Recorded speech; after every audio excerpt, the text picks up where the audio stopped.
জাতীয় পার্টির chairman GM. কাদেরের সমালোচনা করে বিএনপি সিনিয়র যুগ্ম মহাসচিব অ্যাডভোকেট রুহুল কবির রিজভী বলেছেন, তারা বাংলাদেশের রাজনীতির কথা বলেছে।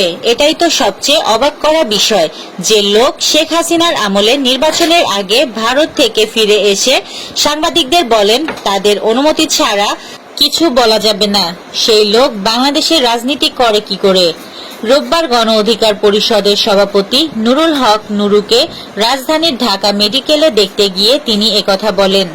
ছবির বিষয়ে তৎপর সরকার, সন্ত্রাসীদের কোনোভাবেই ছাড় দেয়া হবে না বলে মন্তব্য করেছেন স্থানীয় সরকার, পল্লী উন্নয়ন ও সমবায় মন্ত্রণালয়ের উপদেষ্টা আসিফ মাহমুদ সজীব ভুঁইয়া।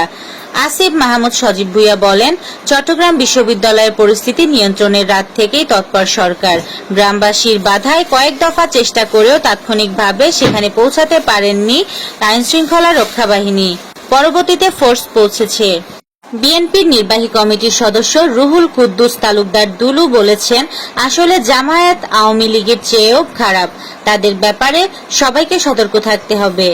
সাম্প্রতিক রাজনৈতিক বাকযুদ্ধের পর বিএনপির কেন্দ্রীয় নির্বাহী কমিটির সহ আন্তর্জাতিক বিষয়ক সম্পাদক রুমিন ফারহানা এবং এনসিপির দক্ষিণাঞ্চলের মুখ্য সমন্বয়ক হাসনাত আব্দুল্লাহর মধ্যে সম্পর্কে শীতলতা কাটতে শুরু করেছে বলে আভাস মিলছে। স্বামীর জন্য দেশবাসীর কাছে দোয়া চেয়েছেন নূরের স্ত্রী মারিয়া নূর।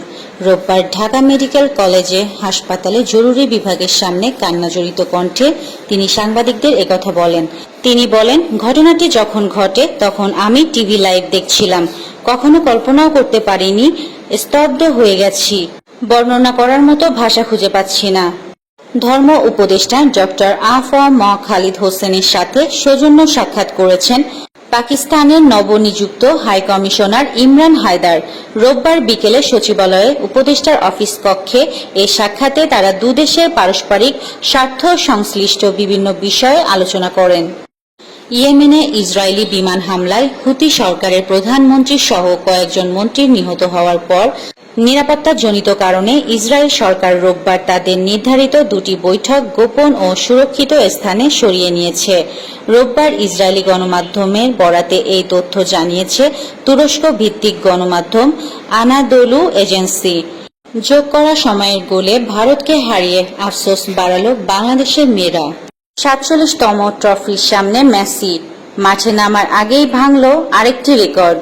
এই ছিল আজকের শীর্ষ সংবাদ। ছিলাম আমি ইয়াসমিন আক্তার, সুরমা টিভি 24।